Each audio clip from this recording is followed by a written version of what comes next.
Gerakan Sunnah, berilmu menurut Al-Quran dan As-Sunnah.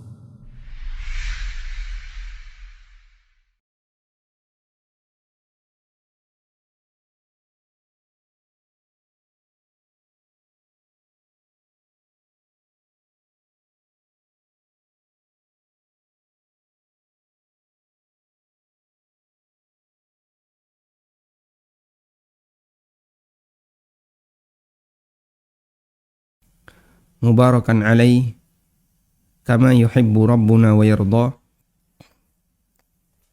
wa ashhadu an la ilaha illallah wahdahu la syarika lah wa ashhadu anna muhammadan abduhu wa rasuluh sallallahu alaihi wa ala alihi wa sahbihi wa sallama tasliman katsira thumma amma ba'd. Alhamdulillah, kita memuji syukur kehadirat Allah Azza wa Jal. Kembali kita melanjutkan pelajaran rutin membahas buku tafsir salat. Dan insya Allah di kesempatan kali ini kita akan mengupas tentang bagaimana merenungkan makna gerakan dalam salat.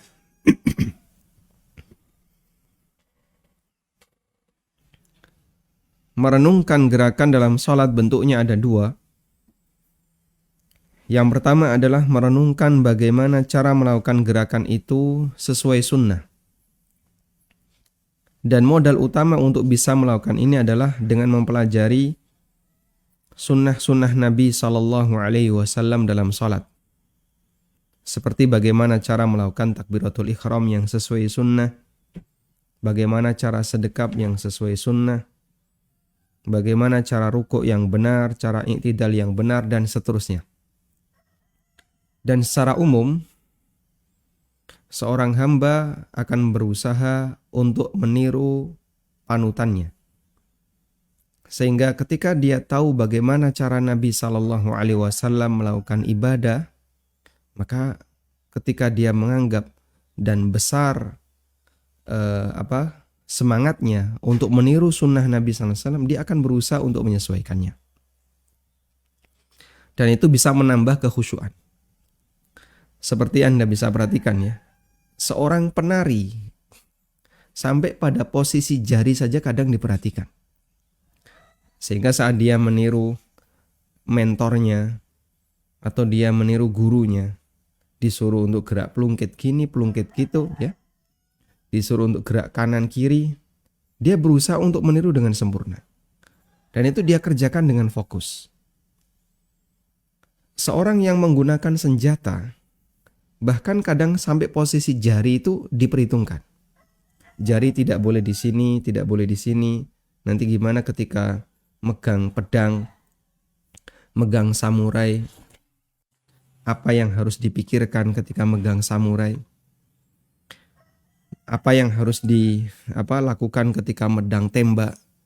Megang ini, megang ini. Sampai posisi jari itu diperhitungkan. Dia akan berusaha untuk fokus melakukan sebagaimana yang diajarkan oleh mentornya. Maka demikian pula gerakan-gerakan yang lain. Dan tentu saja salat harus kita lakukan dengan semangat seperti itu. Mengapa harus sesuai sunnah? Karena secara umum manusia akan semakin yakin dengan amalannya jika amalan itu sesuai dengan praktek yang dilakukan oleh panutannya. Sehingga jika Anda ingin melakukan gerakan sholat dan Anda yakin benar, ikuti praktek sholat Nabi SAW. Namun sangat disayangkan, semangat semacam ini tidak sehebat semangat ketika orang mau menirukan gerakan, misalnya gerakan aktivitas tertentu. Gerakan megang senjata, megang pedang, megang apalagi misalnya, atau gerakan menari. Dia bisa semangat untuk meniru gurunya. Tapi giliran salat kadang asal-asalan. Padahal Nabi SAW pernah menegaskan hal ini dalam sabdanya, "Wasallu kama ra'aitumuni usalli." Kerjakanlah salat sebagaimana kalian melihatku salat.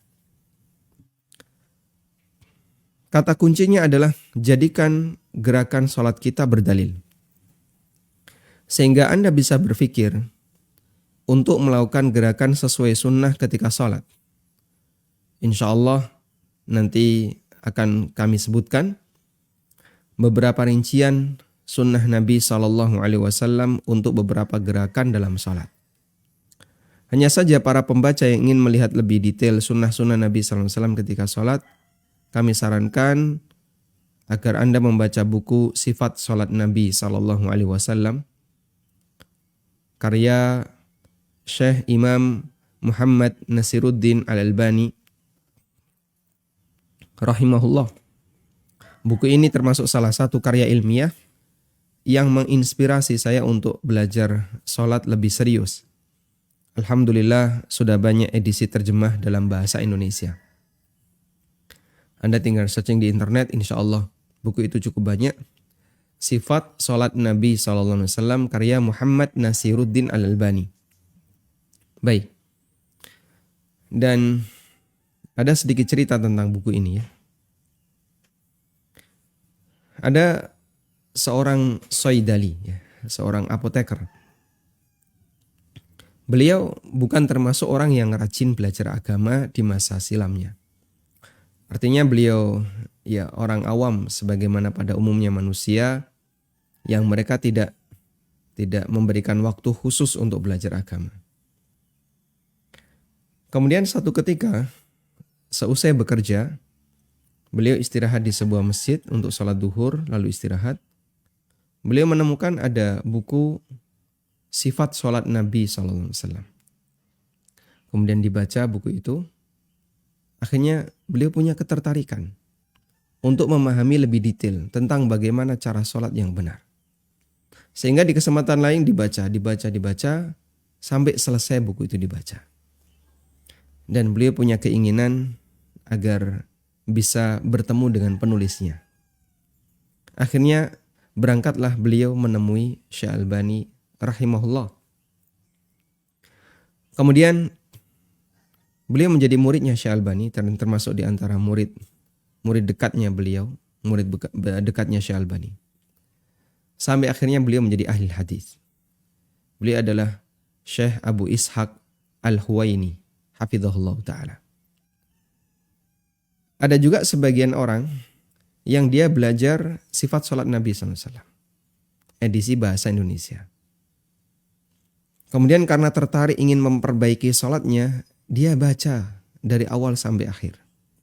Dia detailkan bacanya, sampai footnote juga dibaca. Dan mulai dari itu ada ketertarikan untuk belajar Islam lebih serius. Sehingga beliau belajar Islam lebih serius, belajar kitab-kitab gundul ya. Akhirnya sampai bisa membaca kitab gundul, baca kitab Arab, dan bisa menerjemahkan. Kemudian juga belajar materi-materi yang lain.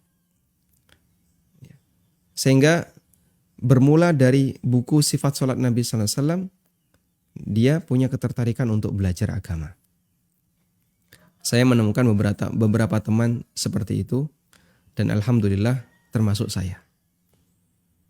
Dulunya ketika kuliah, sebagaimana layaknya mahasiswa yang lain, ya, kita tidak bisa bahasa Arab. Kemudian kegiatannya kegiatan murni kuliah, dan kalaupun ikut kegiatan luar ya kegiatan kampus. Sampai akhirnya saya menemukan buku Sifat Sholat Nabi SAW yang dimiliki oleh teman saya. Kemudian saya baca, ada ketertarikan untuk mempelajari lebih serius.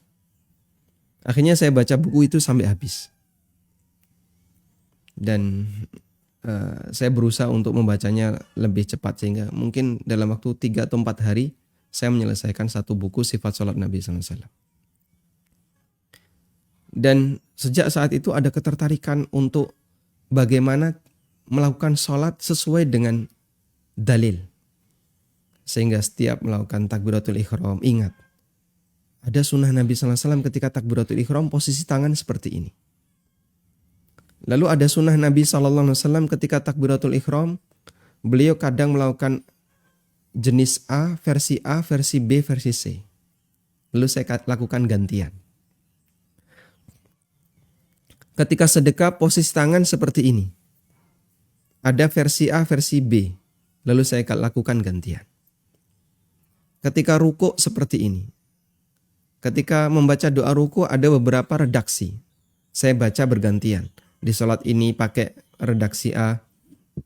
Di sholat yang itu pakai redaksi B. Lalu sejak saat itu Allah Subhanahu wa taala memberikan hidayah dalam bentuk semangat untuk belajar Islam lebih dalam. Kemudian saya belajar kepada Ustadz Aris Munandar hafizahullah ta'ala. Kitab-kitab yang berbahasa Arab. Alhamdulillah Allah anugerahkan bisa baca bahasa Arab.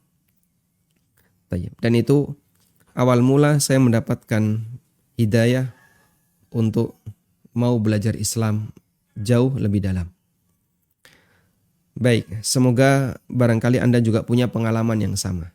Sehingga dari memperbaiki sholat, semoga dengan itu Allah Ta'ala memperbaiki amalan-amalan kita yang lain.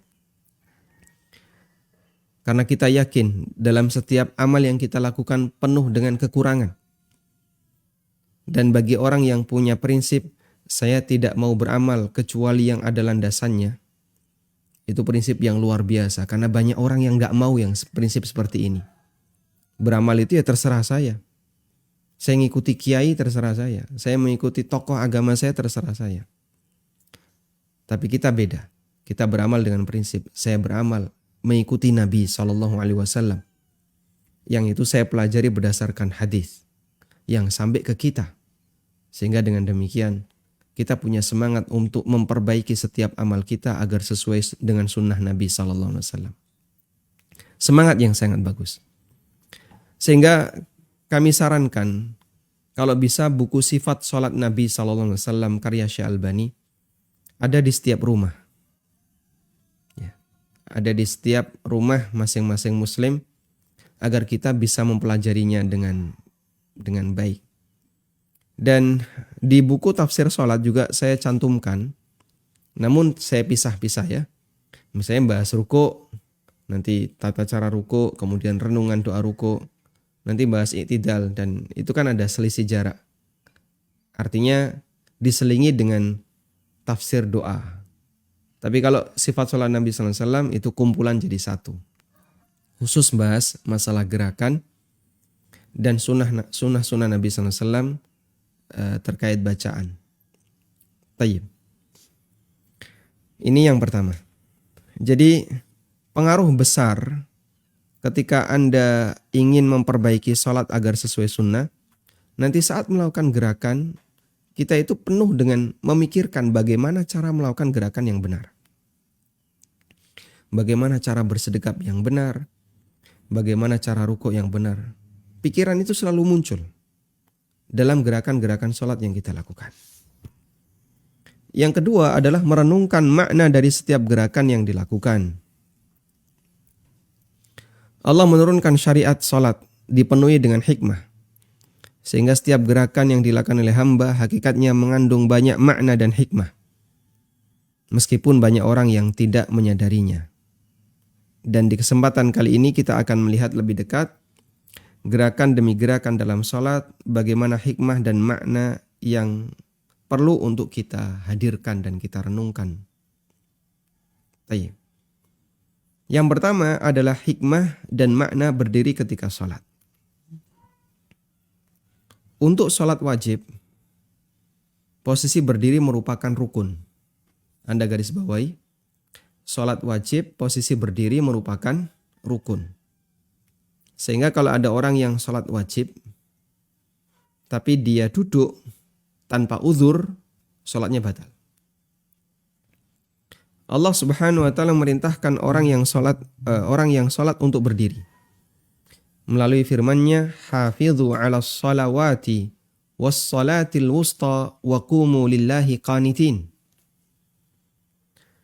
Jagalah salat 5 waktu, terutama as-salatul wusta, yaitu salat asar. Wa qumu lillahi qanitin, dan berdirilah menghadap Allah qanitin dalam kondisi tunduk. Di situ ada perintah Allah waqumu lillahi qanitin, dan berdirilah menghadap Allah dalam kondisi tunduk. Sementara dalil dari hadis disebutkan dalam hadis dari Imran bin Husain, pakai shad bukan pakai sin ya.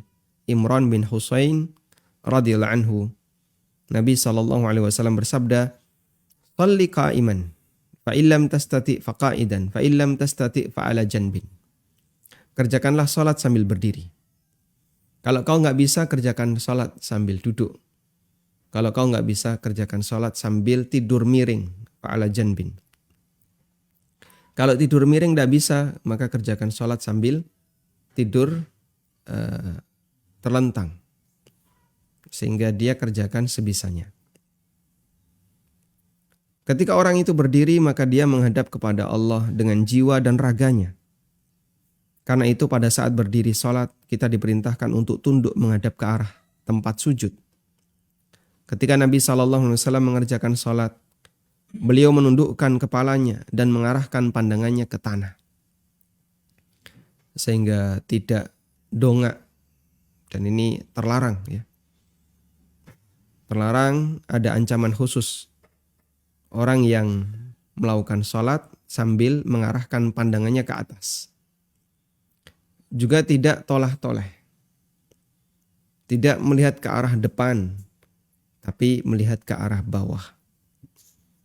Sehingga menampakkan suasana tunduk di hadapan Rabbul Izzah Azza wa Jal.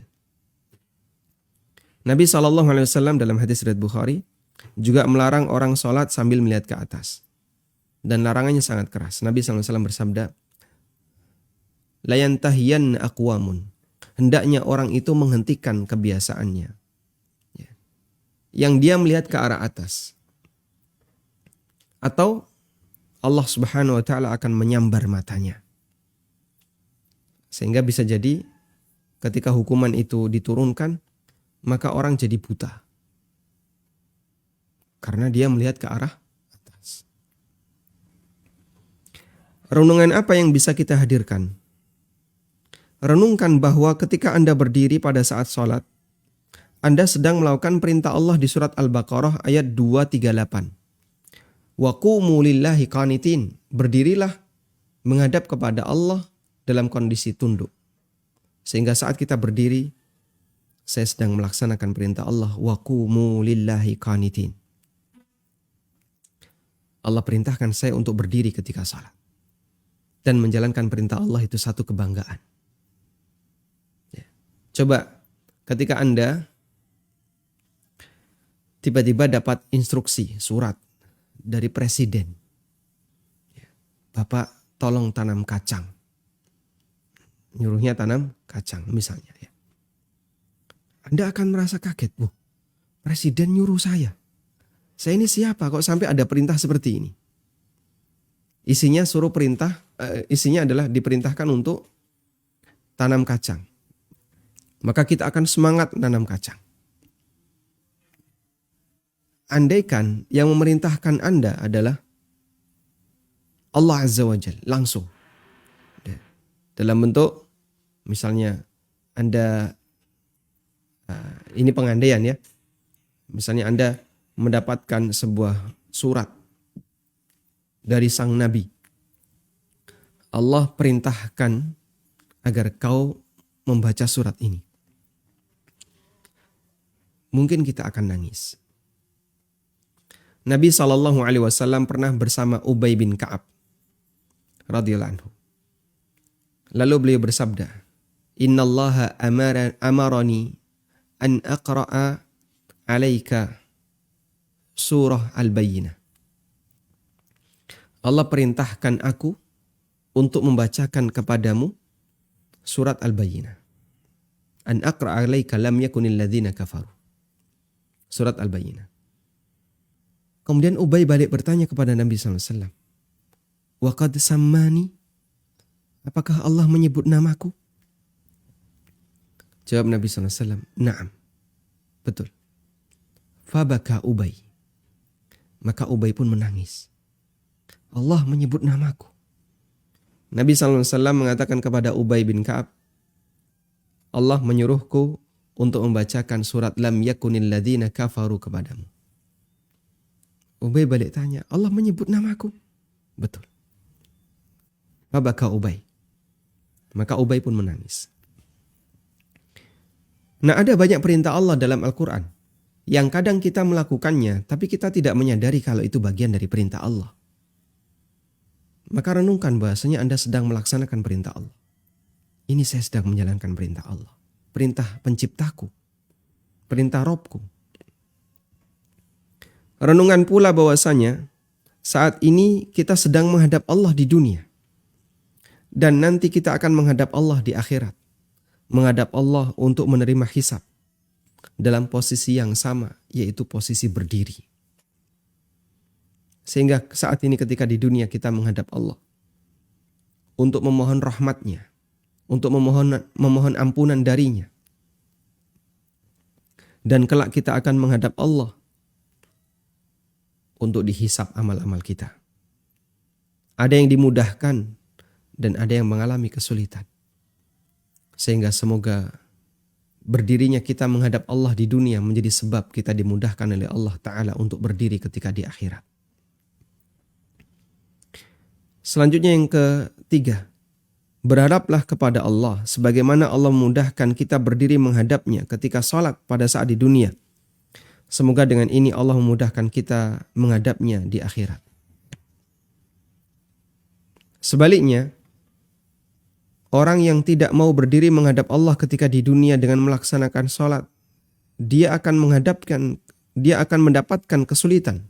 Dia akan menghadapi berbagai macam kesulitan ketika menghadap Allah Ta'ala di akhirat. Allah Ta'ala berfirman, kita ingat ayat ini ya. Surat Saba ayat 31. Walau tara idhiz zalimuna mawqufuna 'inda rabbihim yarji'u ba'duhum ila ba'dinil qawla. Andaikan kamu melihat ketika orang zalim menghadap kepada pencipta mereka. Idhiz zalimuna mawqufuna 'inda rabbihim. Ketika orang zalim, yaitu orang-orang kafir, orang-orang musyrik, dan orang-orang zalim yang lainnya, dia menghadap Allah Ta'ala, berdiri di hadapan Allah Subhanahu Wa Ta'ala. Yarji'u ba'duhum ila ba'dinil qawla. Maka sesama orang zalim itu saling menyalahkan antara satu dengan yang lain. Gara-gara kamu, gara-gara kamu, gara-gara kamu. Di posisi mereka sedang menghadap Allah Subhanahu Wa Ta'ala. Ibnu Rajab menggambarkan ketakutan para ulama di masa silam ketika mereka berdiri di hadapan Allah Ta'ala. Wa kana al-ulama'u idza qama ahaduhum fi sholati haba ar-rahman 'azza wa jalla ay yashudda nadharahu. Dulu di antara para ulama, idza qama ahaduhum ila shalah, idza qama ahaduhum fi shalah, ketika mereka berdiri melakukan salat, menghadap Allah ketika salat, habar rahman, mereka merasa takut kepada ar-Rahman, Allah Azza wa Jal, ketika pandangannya melenceng. Habar rahman Azza wa Jalla ayasudda nadharahu. Dia merasa takut di hadapan ar-Rahman, jangan sampai pandangannya itu melenceng. Tiba-tiba matanya ngelirik. Itu dia takut di hadapan Allah Subhanahu wa taala. Au yuqallibal has au yaltafit au yuqallibal hasa, atau bahkan dia menoleh atau mainan kerikil. Au ya'butha bi syai'in, atau dia bermain dengan sesuatu. Au yuhadditsu ya'ni nafsahu bi syai'in minad dunya, atau dia bicara dengan dirinya sendiri, batin, atau dia batin. Bi syai'in minad dunya, dalam perkara dunia. Illa nasiyan madama fi salatihi, kecuali jika dia lupa selagi masih salat. Masya Allah. Sehingga kalau Anda berhadapan dengan orang yang sangat Anda takuti, orang yang sangat Anda segani, ya, mungkin kita nggak berani untuk ngelirik, itu nggak berani. Misalnya kita sedang diminta untuk menghadap kepala sekolah atau Pak Rektor. Karena satu kejadian tertentu kita dipanggil. Kamu harus menghadap Pak Rektor. atau kepala sekolah. Lalu kita menghadap. Satu meja dengan beliau. Beliau ada di hadapan kita, kita di sini. Lalu kita ditanya. Tiba-tiba kita menoleh. Kadang kan kepala sekolah atau pak rektor akan mengingatkan. Ditanya kok orang madep. Ditanya kok nggak menghadap. Kok malah tolah-toleh. Baik. Seperti itu pula ketika kita sedang menghadap Allah Ta'ala dalam salat. Anda sedang menghadapi Ar-Rahman Azza wa Jal. Zat yang menciptakan kita. Yang memberi rizki kita. Maka saat kita menghadap kepadanya. Jangan sampai kemudian pandangan kita menoleh. Ngelirik. Fokus di satu tempat. Yaitu tempat sujud. Dan hadirkan suasana. Bahwasanya kita sedang menghadap Rabbul Izzah. Lalu batin kita juga fokus. Jangan sampai batin itu lari kemana-mana. Karena Allah juga melihat batin. Kalau di hadapan manusia, mungkin batin bisa lari kemana. Lalu kita batin juga. Ya. Tapi kalau di hadapan Allah Ta'ala, Allah melihat lahir batin kita. Tayyib. Ini yang bisa kita hadirkan ketika kita berdiri saat sholat.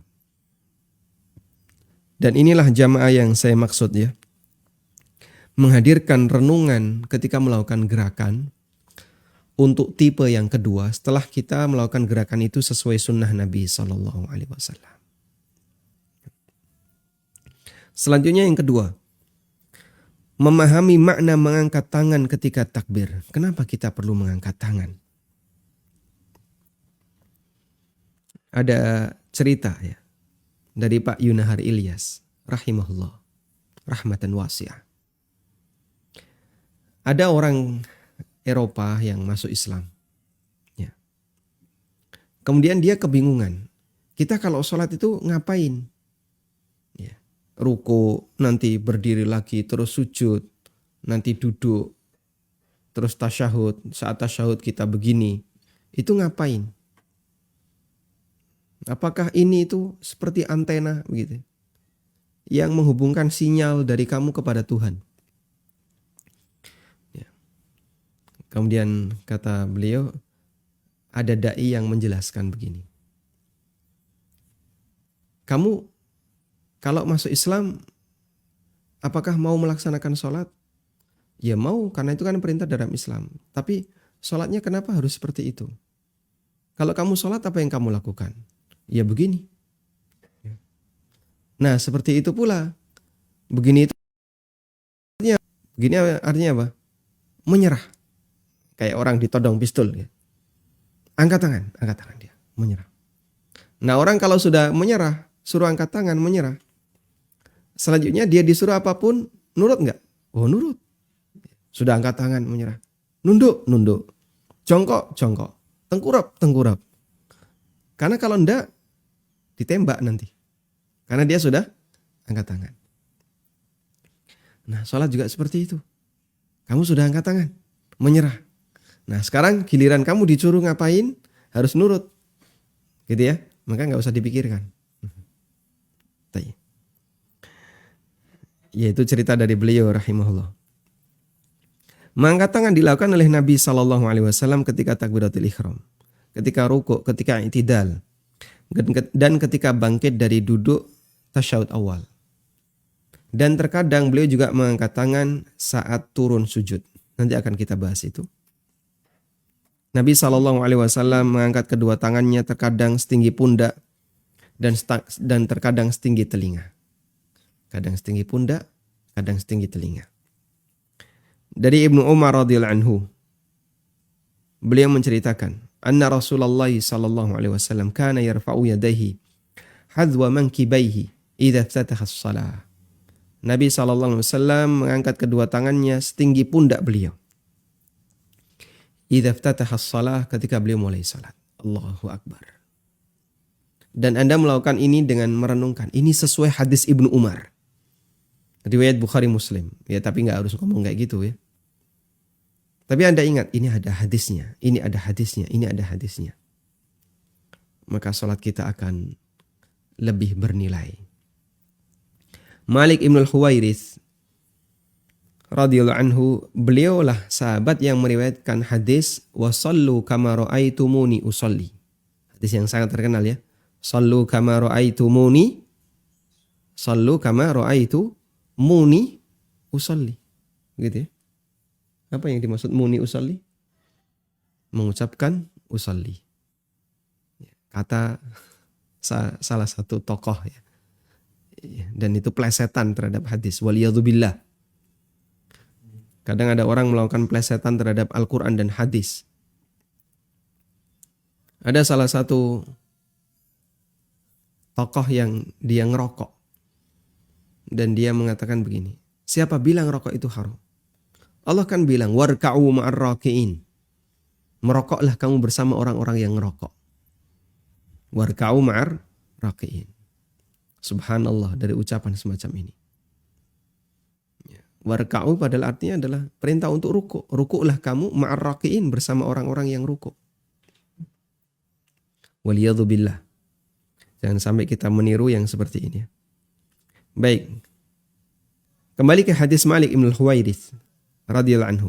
Beliau menceritakan, Ra'aitu Rasulullah sallallahu alaihi wasallam yarfa'u yadayhi idza kabbara. Aku melihat Rasulullah sallallahu alaihi wasallam mengangkat kedua tangannya ketika takbir. Wa idza raka'a, dan ketika ruku'. Wa idza rafa'a ra'sahu minar ruku' hatta balagha furu'a udhunayhi. Dan ketika beliau mengangkat kepalanya dari ruku', hatta balagha, hingga setinggi udhunayhi, kedua daun telinga beliau. Sehingga saat mengangkat tangan, menurut hadis Malik Ibnul Huwairits, mengangkat tangan itu setinggi telinga. Kalau menurut hadis Ibnu Umar, mengangkat tangan setinggi pundak. Dan dua-duanya dibolehkan. Kalau digabung boleh nggak Pak? Nggak boleh ya. Kayak gini jadi satu di pundak, satu di telinga. Nggak boleh. Harus sejajar. Namun boleh bergantian. Sehingga tidak digabung, tapi diamalkan secara apa? Bergantian. Kadang setinggi pundak, kadang setinggi telinga. Ya. Karena itu pada saat kita mengangkat tangan, tanamkan kepada diri kita bahwa kita sedang melaksanakan dan melestarikan sunnah Nabi SAW. Baik. Sekarang kita akan lihat apa hikmah mengangkat tangan. Ulama berbeda pendapat dalam menjelaskan hikmah mengangkat kedua tangan ketika sholat. Imam An-Nawawi, ulama madhab Syafi'iyah yang meninggal tahun 676 Hijriyah, Abu Zakaria Yahya bin Sharaf An-Nawawi. Beliau dilahirkan di kota Nawa, Suriah. Ahli hadis, ahli fikih, ahli bahasa, salah satu ulama besar madhab Syafi'iyah. Di rentang usia beliau 46 tahun, beliau menghasilkan puluhan karya tulis dan rata-rata menonjol di tengah umat. Allah jadikan beliau sebagai salah satu guru besar umat. Baik, coba Anda perhatikan dalam hadis Riyadhus Shalihin ada di mana-mana. Dalam masalah apa lagi? Dalam hadis yang tipis Arba'in Nawawiyah ada di mana-mana. Fikih Syafi'i, beliau punya banyak kitab fikih Syafi'i yang jadi rujukan. Al-Majmu' Syarah Muhadzab, Raudhatut Talibin, dan banyak karya beliau yang lainnya. Masya Allah. Saya kalau mengingat Imam Nawawi, usianya pendek, tapi karyanya jadi banyak rujukan. Dan itulah orang yang berprestasi di tengah umat Muhammad sallallahu alaihi wasallam. Punya banyak keunggulan. Nah, dalam Al-Majmu' Syarah Muhadzab menyebutkan beberapa hikmah mengangkat tangan ketika takbir. An-Nawawi menyebutkan beberapa hikmah. Anis Syafi'i annahu shalla bi janbi Muhammad ibn al-Hasan. Diriwayatkan dari Syafi'i bahwasanya beliau pernah salat di samping seorang ulama namanya Muhammad bin Hasan Asy-Syaibani. Muhammad bin Hasan Asy-Syaibani ini murid seniornya Abu Hanifah.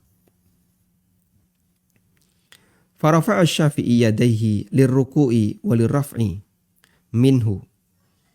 Imam Syafi'i mengangkat tangan ketika ruku', ketika i'tidal. Faqala lahu Muhammad, maka Muhammad bin Hasan Asy-Syaibani bertanya kepada Imam Syafi'i, lima rafa'ta yadaika? Kenapa kau mengangkat tanganmu? Faqala Syafi'i, i'dhaman li jalalillahi ta'ala wattiba'an li sunnati rasulih sallallahu alaihi wasallam wa raja'an li thawabillah. Ada 3 alasan. Kenapa aku mengangkat tangan ketika mau ruku', ketika i'tidal? Untuk mengagungkan Allah Azza wa Jalla. Jadi mengangkat tangan itu sebagai bentuk pengagungan di hadapan Allah Azza wa Jalla. Allahu Akbar. Sami Allahu liman hamidah. Yang kedua, mengikuti sunnah Rasulullah sallallahu alaihi wasallam sebagaimana dalam beberapa hadis tadi.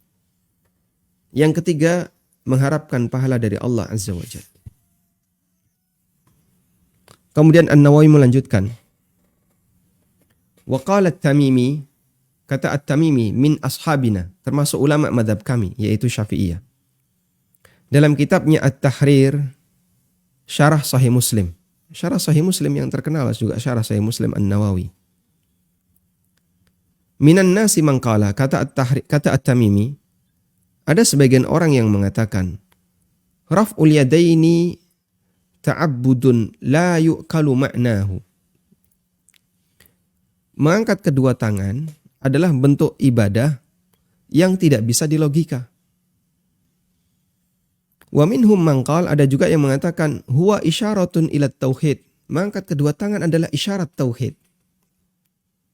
Wa qala Al-Muhallab bin Abi Safrah Al-Maliki, dan kata Imam Muhallab, salah satu ulama mazhab Malikiyah, dalam syarah Sahih Bukhari, hikmatur raf'i inda al-ikhram ayyarahu man la yasma'u takbira fayu'lama dukhuluhu fis salati fayuqtada bihi. Hikmah mengangkat tangan ketika takbiratul ihram adalah agar bisa dilihat oleh makmum yang enggak dengar imam. Dulu kan enggak pakai pengeras suara. Dan imam itu belum tentu orang yang suaranya kencang. Kadang ada imam yang sudah tua, suaranya lemah. Sehingga dalam satu masjid yang safnya panjang, imam mengucapkan Allahu Akbar, yang dengar paling sejarak misalnya 3-2 meter. Yang kanan kiri yang atau belakang yang gak dengar melihat imam yang angkat tangan. Ini menurut keterangan Al-Muhallab, salah satu ulama mazhab Malikiyah. Imam Nawawi menyebutkan pendapat yang lainnya. Wakila huwa istislam wangkiyadun wa kana al-asiru, ini yang tadi disinggung oleh Ustadz Yunahar ya. Wa kana al-asiru idza ghalaba madda yadayhi alamatun listislamihi. Bahwasanya mengangkat tangan adalah istislam, tanda bahwasanya dia itu pasrah dan tunduk, tanda dia itu menyerah. Wa kana al-asir, dan namanya tawanan, ketika dia kalah, idza ghuliba madda yadahi, dia akan mengangkat kedua tangannya. Ya, sebagai penanda kalau dia itu mengalah, dia pasrah. Wakila, ada yang mengatakan huwa isyaratun ila tarhi umurid dunya wal iqbal bikulliyatihi ala salatihi. Ini merupakan isyarat kalau dia melepaskan seluruh perkara dunia. Allahu Akbar, dia lepaskan seluruh perkara dunia. Wal iqbal, kemudian dia menghadap keseluruhan dirinya. Dia siap menghadapkan keseluruhan dirinya ala salatihi, untuk mengerjakan salat. Sehingga seperti orang yang udah saya enggak tahu. Ya? Maksudnya apa ini? Dia lepas karena dia bilang saya enggak tahu, itu bukan urusan saya. Dan itu pakai isyarat tangan. Saya enggak tahu, itu bukan urusan saya. Ini keliru, Pak. Harusnya dibuka, bukan digenggam. Sehingga melepas sesuatu itu digambarkan dengan melebarkan telapak tangan. Dan jika kita hitung dalam penjelasan beliau An-Nawawi menyebutkan 8 hikmah dianjurkan mengangkat kedua tangan ketika takbiratul ihram dan ketika takbir-takbir yang lain. Semoga dengan memahami ini kita semakin semangat dalam mengamalkan sunnah ini. Coba kita sebutkan ulang ya, ada 8. Pertama dari pernyataan Imam Syafi'i, mengagungkan Allah Ta'ala. Ijlalan, i'zaman li jalalillah, mengagungkan Allah. Yang kedua, mengikuti sunnah Nabi SAW. Yang ketiga, mengharapkan pahala dari Allah. Ini dari keterangan Syafi'i. Yang kedua, dari keterangan At-Tamimi. Ada sebagian orang yang mengatakan ini ta'abbud, ya murni ibadah, gak usah dilogika. Kemudian ada juga yang mengatakan isyarat tauhid. Ini sebagai isyarat tauhid. Keterangan Ibnul Muhallab, hikmahnya adalah agar yang gak dengar suara imam bisa lihat imam sudah takbiratul ihram dengan mengangkat tangan. Yang keenam. Kemudian dari keterangan An-Nawawi yang lainnya, ini sebagai bentuk pasrah kepada Allah. Sebagaimana tawanan yang pasrah diangkat tangan. Dan yang ke-8 adalah isyarat saya lepaskan seluruh urusan dunia untuk siap menghadap dalam kegiatan salat. 8 hikmah yang disebutkan oleh An-Nawawi rahimahullah terkait hikmah mengangkat kedua tangan pada saat kita melaksanakan salat. Wallahu ta'ala alam, demikian yang bisa kita sampaikan. Dan masih ada beberapa gerakan-gerakan yang lain yang belum kita baca tentang bagaimana perenungannya. Insya Allah akan kita baca di pertemuan berikutnya. Semoga Allah Ta'ala memudahkan bagi kita untuk melaksanakan salat sesuai sunnah yang penuh dengan hikmah. Wa sallallahu ala nabiyyina Muhammadin wa ala alihi wa sahbihi wa sallam. Salurkan donasi Anda. Tidak ada satupun di antara sahabat Nabi SAW yang punya kemampuan kecuali mereka wakaf Untuk pembangunan SDTQ MIPS melalui rekening Bank Syariah Mandiri, kode bank 451, nomor rekening 7441049999 atas nama Yayasan Amal Abadi Indonesia. Info donasi 082 12345 7441. Semoga Allah Subhanahu wa taala memberikan keberkahan dan kemudahan. Wassallallahu ala nabiyyina Muhammadin wa ala alihi wa sahbihi wasallam. Wa akhiru da'wana anil hamdulillahi rabbil alamin. Wassalamualaikum. Walhamdulillahi rabbil alamin. Selanjutnya bagi Anda yang mau bergabung kami persilahkan. Silahkan. Baik. Assalamualaikum warahmatullahi wabarakatuh. Waalaikumsalam warahmatullahi wabarakatuh. Silahkan. Ustaz, mengenai pikiran yang saya buat, apakah boleh kita membayangkan bisa pada saat sholat untuk menimbulkan rasa sakit kepada Allah? Terus yang kedua, Mohon maaf bisa diulang. Boleh membayangkan apa tadi? apakah boleh kita membayangkan neraka? Membayangkan neraka. Ya, pada saat kita sholat menimbulkan rasa takut, atau apakah boleh kita membayangkan lafaz Allah itu berada di dekat kita, di atas kita gitu, pada saat kita sholat.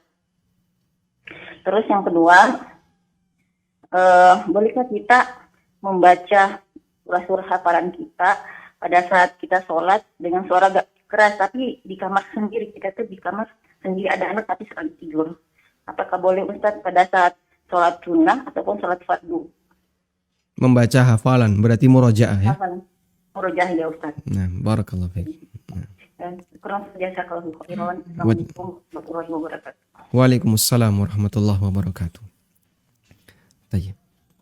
Apakah boleh kita sholat sambil membayangkan neraka? Jika Anda membaca ayat-ayat tentang neraka, lalu membayangkan neraka, berarti respon terhadap apa yang kita baca. Dan itu bagian dari khusyuk. Sehingga misalnya kita membaca surat Al-A'la. Di bagian akhir ada kalimat gimana?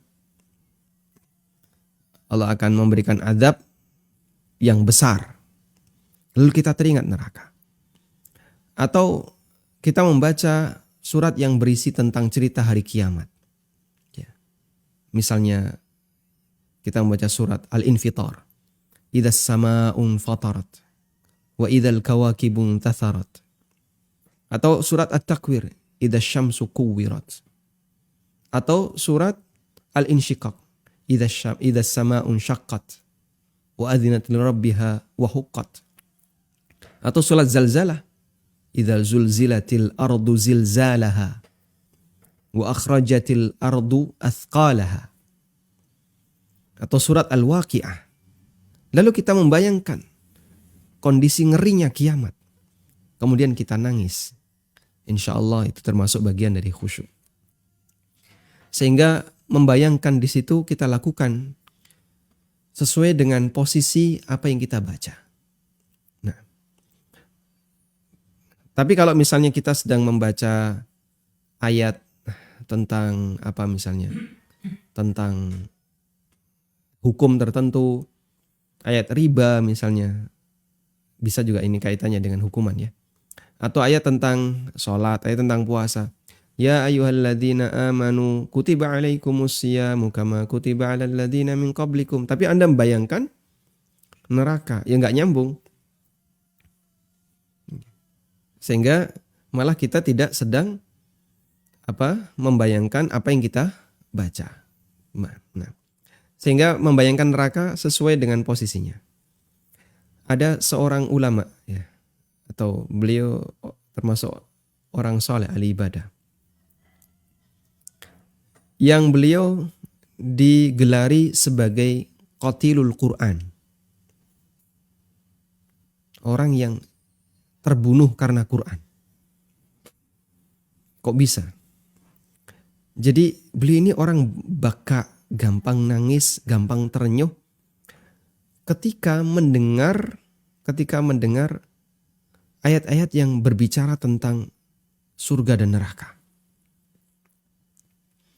Dan itu sudah dikenal oleh masyarakat. Sampai ketika beliau sholat, imamnya itu memperhatikan, ada nggak orang ini ketika sholat jamaah?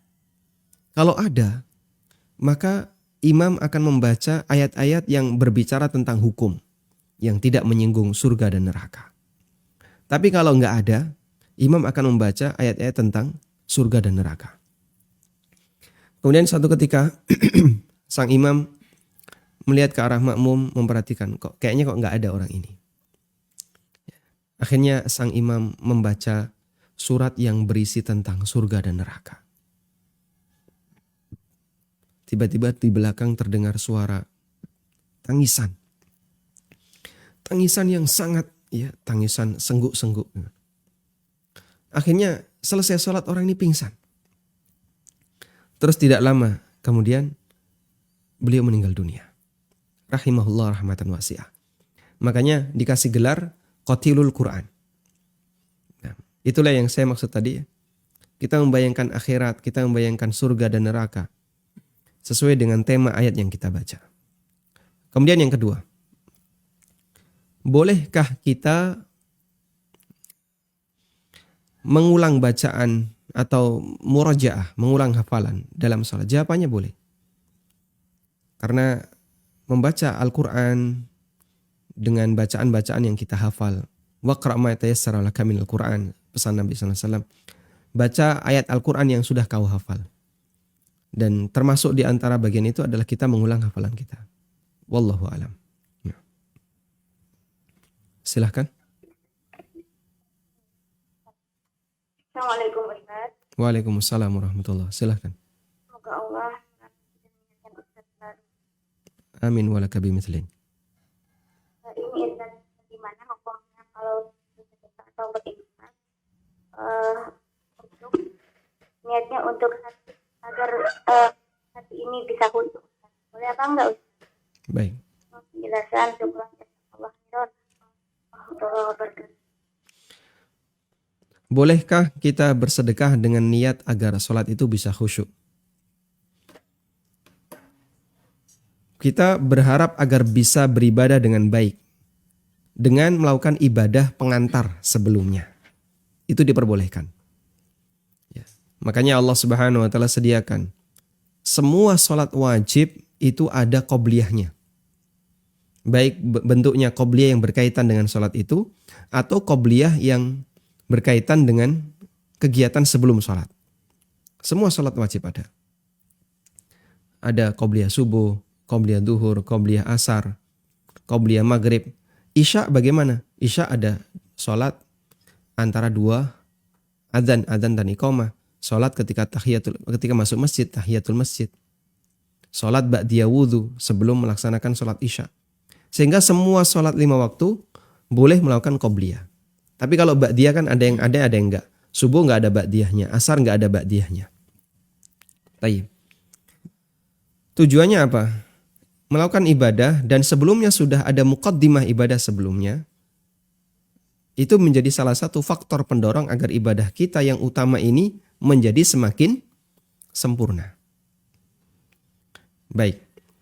Dulu Allah perintahkan agar orang yang mau menghadap Nabi SAW untuk bersedekah. Ya. Allah sebutkan itu dalam Al-Quran ya. Ya ayyuhalladzina amanu idza najaitumur rasula faqaddimu baina yaday najwakum sadaqah.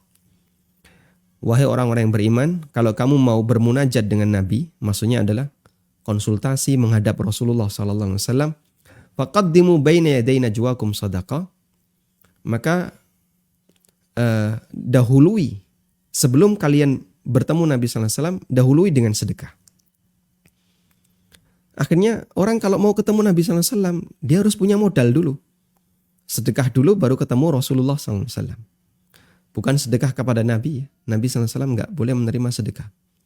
Tapi dia sedekah kepada fakir miskin. Kemudian ayat itu dinasakh, dihapus dengan lanjutan ayat. A'ashfaqtum an tuqaddimu baina yaday najwakum sadaqat. Apakah kalian merasa keberatan ketika mau ketemu Nabi SAW harus didahului dengan sedekah? Dan karena faktor itu, kemudian aturan itu tidak diberlakukan. Kata Ali bin Abi Thalib, karena antara perintah sedekah dengan ayat nasakhnya yang menjadi penghapusnya itu pendek waktunya. Kata Ali bin Abi Thalib, tidak ada orang yang mengamalkan ayat ini kecuali aku. Beliau langsung sedekah antara setengah atau 1 dinar gitu, karena mau ketemu Nabi SAW. Setelah itu turun firman Allah yang menghapus tadi. Sehingga untuk menghadap Rasul SAW didahului dengan sedekah, ada sebagian ulama, di antaranya adalah Syekhul Islam Ibnu Taimiyah. Beliau sebelum Jumatan itu selalu didahului dengan sedekah. Beli makanan kasih orang. Atau ngasih duit ke orang. Dan kata beliau, jika Allah perintahkan orang sebelum menghadap Allah, sebelum menghadap Rasulullah SAW untuk sedekah, meskipun ini sudah dihapus, maka kalau kita mau menghadap Allah, kita sedekah dulu. Sehingga nggak jadi masalah Anda misalnya bersedekah dengan niat agar nanti ketika sholat bisa semakin khusyuk. Wallahu a'lam. Bismillah. Ustadz, sholat mencegah seseorang dari perbuatan keji dan munkar.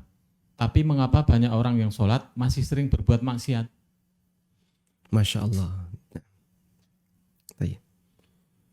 Kita meyakini ini karena ini ada dalam Al-Quran ya. Allah Subhanahu wa ta'ala berfirman.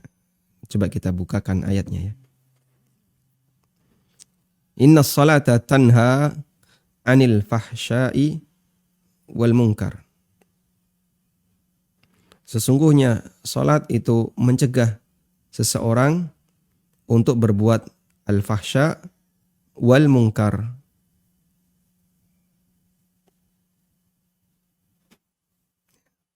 Ada di surat apa?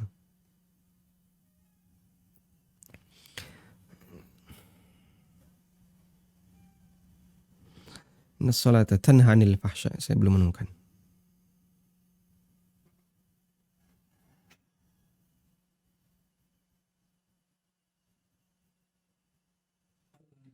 Al-Ankabut ayat 45. Baik. Ada di firman Allah Subhanahu wa taala surat Al-Ankabut ayat 45. Ya. Inna salata tanha 'anil fahsya'i wal munkar wa la dzikrullahi akbar. Wallahu ya'lamu ma tasna'un. Sesungguhnya salat melarang seseorang untuk berbuat keji dan mungkar dan merupakan zikrullah akbar yang terbesar. Wallahu ya'lamu ma tasna'un. Dan Allah mengetahui apa yang kalian perbuat. Lalu apa makna dari ayat ini? Padahal kita tahu banyak orang yang sholat tapi rajin berbuat maksiat. Banyak orang yang sholat tapi masih rajin berbuat maksiat setelah sholat. Pertama, kita perlu meyakini ayat ini pasti benar. Tidak mungkin salah. Kenapa? Karena dia adalah firman Allah Azza wa Jalla, firman Allah Ta'ala. Sehingga nggak mungkin ayat ini salah. Ayat ini pasti benar. Itu firman Allah. Baik. Tapi ketika kita tidak paham maknanya, jangan sampai kita menyudutkan itu ayat. Wah, ini pasti nggak benar. Realitanya, banyak orang yang sholat, tapi setelah sholat dia masih berbuat maksiat. Wah, ini tidak sesuai dengan realita. Oh, nanti dulu. Jangan komentar kayak gitu dulu. Mungkin Anda nggak paham tentang tafsirnya. Nah, Ibnu Ashur dalam kitab tafsirnya menjelaskan ada 3 makna dari kalimat inna salata tanha 'anil fahsya'i wal munkar. Makna itu ada 3 ya. Makna salat mencegah dari perbuatan keji dan mungkar. Salat mencegah kemungkaran. Ini aja ya. Sebenarnya kalimat yang lebih tepatnya sih bukan mencegah. Tanha itu artinya melarang. Tanha artinya melarang.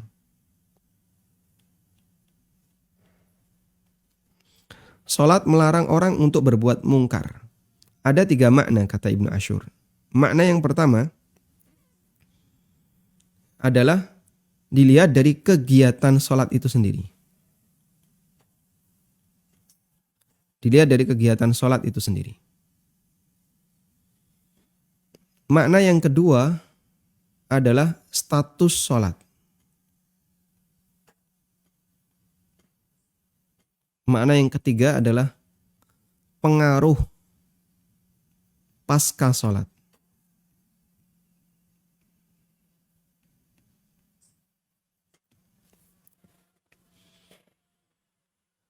Makna yang pertama, sholat itu mencegah dari perbuatan keji dan mungkar.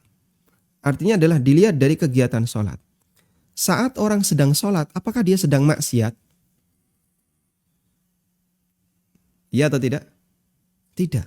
Kan tidak mungkin dia sedang sholat kok sedang melakukan maksiat. Ada nggak orang yang sholat tapi di saat yang sama dia berzina? Tidak mungkin. Dia sedang sholat kok berzina. Ada nggak orang yang sholat tapi di saat yang sama dia menggunjing orang? Oh tidak, dia sedang sholat kok malah ngobrol sama temennya. Kayak gini baru tuku wedhus. Wedhusnya meteng. Durung bayar. Nah, misalnya kayak gitu ya. Ada nggak orang yang sholat sambil sholat dia ngereningi orang lain? Tidak ada. Ketika orang sedang berkegiatan sholat, di saat dia sedang sholat dia nggak melakukan maksiat. Sehingga kegiatan sholat itu melarang orang untuk berbuat maksiat. Satu contoh misalnya. Ada orang sedang main sepak bola, gitu ya. Kemudian supporter banyak sekali di situ. Terdengar azan. Andai kan mereka semuanya itu nurut pada azan.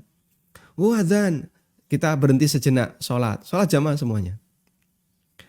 Padahal di saat mereka sedang rame-rame tadi ada yang teriak-teriak. Mungkin ada yang sedang ciwit-ciwitan dengan temannya. Di saat sholat, mereka terhenti melakukan keramaian itu ibadah kepada Allah. Ya. Masih lagi mojok. Di mana? Masjid kampus. Terdengar azan. Terus ngapain? Ya, takmir kan persiapan. Dia pasti akan malu. Kalau terdengar azan, kemudian sholat dimulai, dia tetap mojok. Malu kan dia? Pasti yang putra langsung ke tempat wudhu putra, yang putri ke tempat wudhu putri. Terus mereka sholat. Dengan sholatnya, pacaran masih berlangsung nggak? Berlangsung nggak pacarannya? Tidak, terhenti sejenak dengan sholat. Inna sholata tanha anil fahsya'i wal munkar. Sehingga sholat itu mencegah dia untuk melakukan perbuatan keji dan mungkar. Baik. Sehingga kegiatan sholat itu sendiri adalah kegiatan yang sedang beribadah kepada Allah, sehingga dia terhalangi untuk berbuat maksiat. Dan ada keterangan dari Syekhul Islam. Saya ada catatan tentang itu ya. Saya carikan.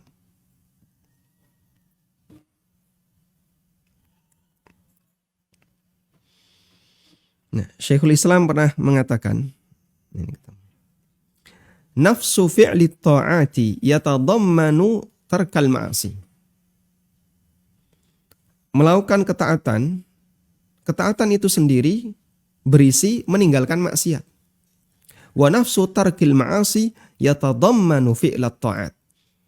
Dan orang yang meninggalkan perbuatan kemungkaran, perbuatan maksiat, itu berisi perbuatan ketaatan.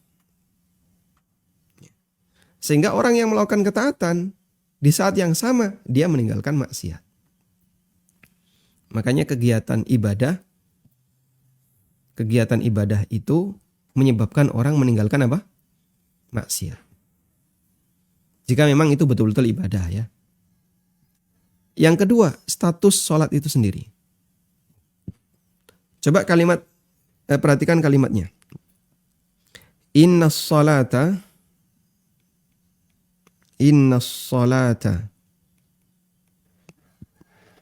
tanha. Sesungguhnya salat itu melarang.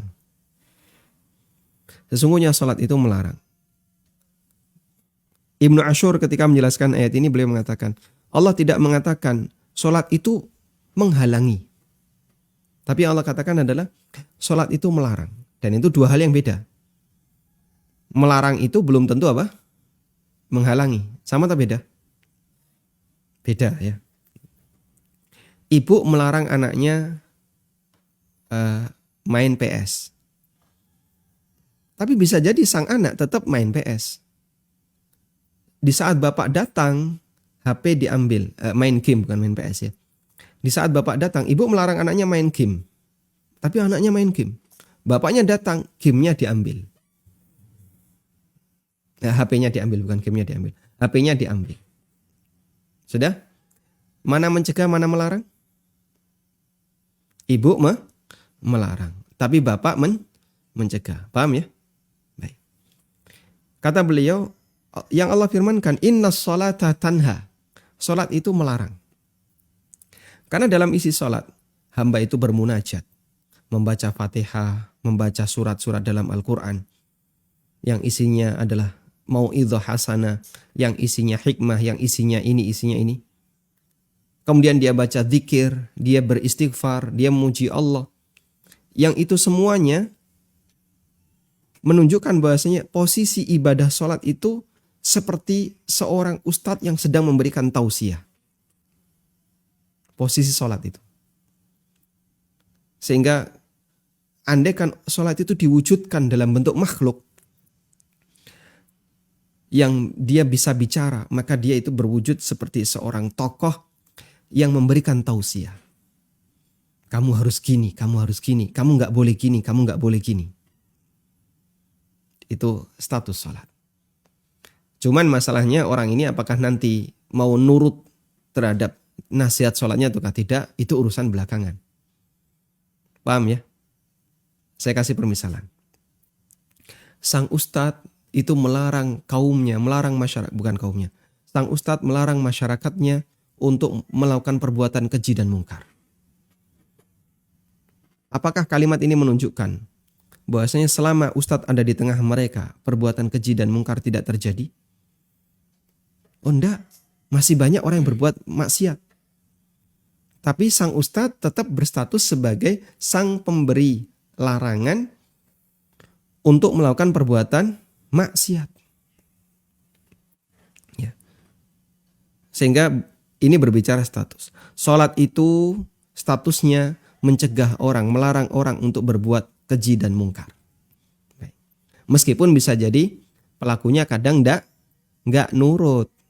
Nah, pelakunya kalau nggak nurut, bukan berarti status sholat itu menjadi gagal sebagai pencegah atau sebagai pelarang perbuatan keji dan mungkar. Lihat itu, masyarakatmu, mereka rajin berbuat maksiat, rajin berbuat dosa. Status ustadzmu dilengsarkan. Gitu enggak? Tidak. Beliau tetap menjadi seorang dai yang mengingatkan masyarakat untuk menghindari maksiat, melakukan ketaatan meskipun masyarakatnya enggak mau nurut. Apakah kemudian ketika masyarakatnya enggak mau nurut terus status sang dai ini jadi hilang? Tidak. Ada nabi yang dia enggak punya pengikut. Ada nabi yang pengikutnya cuma 3 orang atau lebih. Ada nabi yang pengikutnya cuma 2 orang. Nabi Muhammad SAW pernah melihat kejadian. Beliau diperlihatkan oleh Allah seluruh manusia dari awal sampai akhir. Lalu beliau mengatakan, ada nabi wa ma'ahur rahat. Ada nabi yang cuma membawa beberapa orang. Rahatun itu kurang dari 9. Atau antara 3 sampai 9. Kurang dari 10. Wan nabiyyu wa ma'ahu rajulun wa rajulan. Ada nabi yang cuma membawa 1 pengikut atau 2 pengikut. Wan nabiyyu wa laysa ma'ahu ahad. Bahkan ada nabi yang tidak membawa seorang pun pengikut. Apakah kemudian ketika kaumnya sama sekali tidak mengikuti nabi ini, maka status sang nabi itu menjadi gugur? Jawabannya tidak gugur. Dia tetap berstatus sebagai apa? Nabi. Sehingga sholat tetap berstatus sebagai pencegah atau pelarang. Nanti kalau saya sebut pencegah, maknanya jadi berbeda ya. Sholat tetap berstatus sebagai tanha, orang kegiatan yang melarang orang untuk berbuat keji dan maksiat. Meskipun bisa jadi pelakunya tidak mematuhi sholat. Paham ya? Alhamdulillah. Makna yang ketiga. Inna salata tanha anil fahsya'i wal munkar. Sesungguhnya salat melarang seseorang untuk berbuat keji dan mungkar. Adalah berbicara tentang pengaruh setelah salat. Bahwasanya orang yang salat maka nanti akan memberikan pengaruh. Salatnya akan memperbaiki kepribadiannya, memperbaiki perbuatannya. Tapi ada tapinya. Apa tapinya, Pak? Salat itu adalah salat yang sempurna.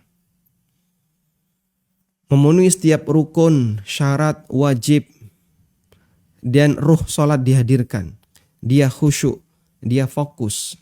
Bukan sembarangan, sunnah-sunnahnya dilakukan. Sehingga ketika salatnya sempurna, maka orangnya akan kemudian terpengaruh dengan salat itu. Lalu dia bisa menghindari perbuatan maksiat, menghindari perbuatan haram. Ya. Itu berbicara tentang pengaruh sholat. Cuman kebanyakan orang ketika sholat ya asal-asalan, sehingga saat dia melakukan sholat, ya pasca sholat ternyata sholatnya tidak memberikan pengaruh sama sekali, karena sholatnya adalah sholat yang tidak maksimal. Dan saya kira tafsir yang ketiga ini yang paling banyak dibawakan oleh para dai, para ustadz di Indonesia ketika ditanya tentang makna inna salata tanha anil fahsya'i wal munkar. Namun ada 2 tafsir, 1 dan 2 ini yang barangkali penting untuk kita sebutkan juga, bahwasanya makna inna salata tanha anil fahsya'i wal munkar itu adalah kegiatan salat sendiri. Ada ibu-ibu masuk masjid nggak pakai jilbab, kemudian pakaiannya misalnya sampai lengan, bawahannya pakai rok setengah betis, bahkan kadang ada yang pakai celana di atas lutut. Tatkala dia sholat, ngapain dia? Apakah kaosnya dibuka? Celananya dilepas? Tidak. Dia makin menutupi pakai mukena dia. Dia tutupi kepalanya, dia tutupi tangannya, dia tutupi kakinya saat sholat. sehingga dia membuka aurat di luar sholat, begitu sholat dia nutup aurat. Maka sholatnya apa? Melarang dia berbuat maksiat. Yang kedua adalah status sholatnya. Sholat itu isinya mau'idhah. Sehingga kalau dia diwujudkan sebagai makhluk, maka dia pemberi nasihat. Cuman ada yang mau ngikuti, ada yang enggak. Ya. Sehingga banyak begitu selesai sholat Id, mukna dilepas, terus apa lagi? Ya, kembali membuka aurat. Berarti dia enggak nurut dengan sholatnya. Andai kan dia nurut, dia akan bawa muknanya pulang ke rumah dalam posisi tetap dipakai agar dia menutupi auratnya. Cuman banyak jamaah putri yang kadang nggak mau seperti itu, sehingga sholatnya tidak memberikan pengaruh. Bisa jadi dia ketika sholat Id, pikirannya melayang kemana-mana, gerakannya tidak sempurna, sunnah-sunnahnya tidak dilakukan. Wallahu ta'ala alam. Tayyib, demikian yang bisa kita bahas di kesempatan kali ini, semoga bermanfaat. Wassallallahu ala nabiyyina Muhammadin wa ala alihi wa sahbihi wa sallam. Wa akhiru da'wana alhamdulillahi rabbil alamin. Subhanakallahumma wa bihamdika asyhadu an la ilaha illa anta astaghfiruka wa atubu ilaik. Wassalamualaikum warahmatullahi wabarakatuh.